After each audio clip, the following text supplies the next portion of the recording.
जी तमाम देखने सुनने वालों का रासावर का सलाम मसलन कादिर मुतलक आपको दुनिया आखिरत की कामरानियाँ अता करे।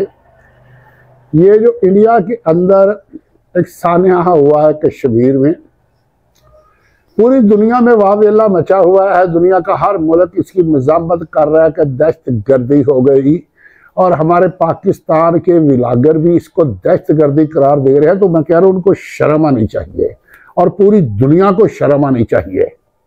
हमारे पाकिस्तान के अंदर, पंजाब के अंदर 20 नौजवान इंडिया ने शहीद करवा दिए, और उनका इंटीरियर मिनिस्टर बरमला इकरार करता है कि हाँ हमने करवाए हैं, हम मजीद भी करवाएंगे और हम अंदर घुस के मारेंगे।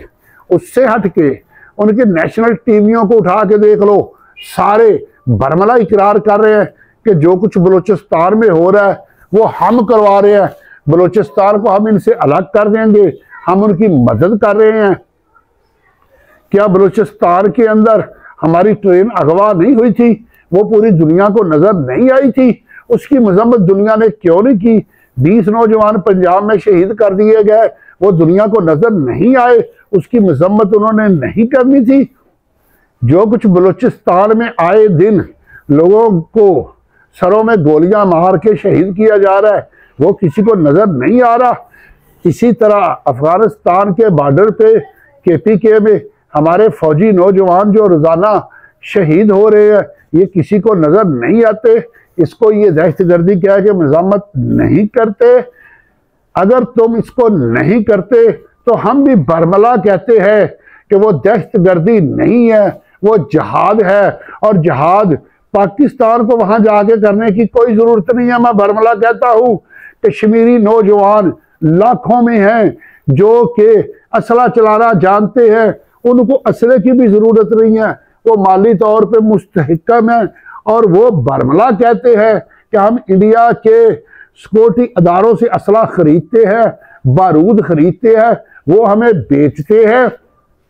इंडिया को अपने घर की खबर लेनी चाहिए। अगर वहां कुछ किया है वो कश्मीरी नौजवानों ने किया है, मैं बाहसियत पाकिस्तानी उनको अप्रिशिएट करता हूं कि उनके साथ जो जुल्म सितम हो रहा है उसके जवाब में अगर उन्होंने किया है, अगर मसला कश्मीर को उजागर करने के लिए दुनिया की नजरें उन्होंने इस तरफ करने के लिए किया तो ठीक किया है।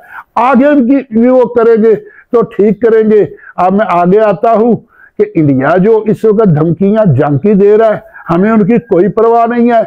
अगर इंडिया ये समझता है कि पाकिस्तान बटा हुआ है, पाकिस्तान के अंदर अख्तलाफात है, ये आपस में दस्तों गिरे भां है, तो मैं उनको ये बात कहता हूं कि ये हमारी फैमिली मैटर है, हमारे घर का मसला है। जब किसी घर में अख्तलाफात हो, उस घर पे कोई हमला करे तो वो अपने अख्तलाफात बुला के इकट्ठे होके यकजा होकर उसका मुकाबला करते हैं। तुम हमला करो, पाकिस्तानी कौम को यकजा पाओगे। यही बलोची फौज के शाना बिशाना लड़ेंगे।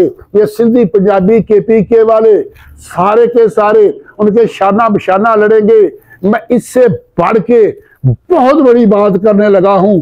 इस वक्त पाकिस्तान के लिए सबसे बड़ा खतरा TTP है। TTP पाकिस्तानी आर्मी के शाना बिशाना आपके खिलाफ जहाद करेगी। ये लाल मस्जिद वाले, जामिया हिफ्सा वाले, ये भी आर्मी के साथ शाना बिशाना जहाद करेंगे। तुम देख लेना आज आके हमें क्या फर्क पड़ेगा। असला अल्हम्दुलिल्लाह इतना हमारे पास है कि हम जंग कर सकते हैं। हाँ, वाशी तौर पे हम कमजोर हैं, जंग की वजह से हमारी मईशत मजीद कमजोर हो जाएगी। तो उसका मैं जवाब देता हूँ, पाकिस्तानी कौम कुर्बानी देना जानती है। 10 साल तक हम जूते और कपड़े ना लें, हमें कोई फर्क नहीं पड़ता, हम आसाइशें छोड़ देंगे। क्या हमारी जमीनें, हमारी धरती गंदम उगाना छोड़ देगी? क्या हमारी धरती दालें और सब्जियां उगाना छोड़ देंगी, मिर्चें छोड़ देंगी? क्या हमारी नमक की कानें जो हैं वो कोई और उठा के ले जाएगा? हमें 2 रोटियां और थोड़ा सा सालन चाहिए, वो अल्लाह हमें देगा। इससे हटके हमें किसी अय्याशी की, किसी चीज की कोई जरूरत नहीं है। तो ये बात जहन में रखो, पाकिस्तानी कौम एक गयूर कौम है, ये कुर्बानी देना जानते हैं। 1947 में हमारे पास कुछ नहीं था, हम क्या करते थे, आटा गूंद के थोड़ी सी नमक और मिर्च मिला के उनकी रोटियां पका के खा के अल्लाह का शुक्र अदा करते थे, ऊपर से पानी का गिलास पी लेते थे। आज भी ये कौम ऐसी कुर्बानी देने को तैयार है। ये मेरी बात इंडिया वाले सुन लें, सारी दुनिया सुन ले। पाकिस्तानी कौम अपनी फौज के शाना बशाना लड़ेगी, उनके साथ लड़ेगी। ये देखना, जब हमारी फौज मूव करेगी, सड़कों के ऊपर आवाम खड़ी होगी जो उन पे गोलपाशी करेगी, और वो मशरूबात लेके, मुख्तलिफ फल लेके, तोहफे तहाइफ लेके सड़कों पे खड़े होंगे। ना खड़े हुए मेरा नाम तब्दील कर देना, मैं अपना चैनल बंद कर दूंगा अगर ऐसा ना हुआ। हमारी फौज निकले तो सही, ये कौम फौज के आगे जाके लड़ेगी। ये गलतफहमी है। मैं अपने व्लॉगरों से कहता हूँ इतनी कमजोरी ना दिखाओ, उसे जिहाद बोलो।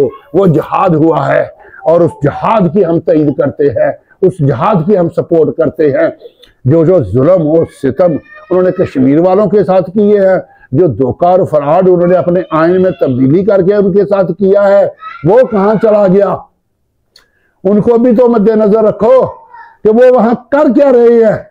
ये अमल का एक रद्द अमल होता है, और जो रद्द अमल है ये किनकी तरफ से है? कश्मीरियों की तरफ से है। और भाई हमें कोई जरूरत नहीं है वहां बंदे भेजने की।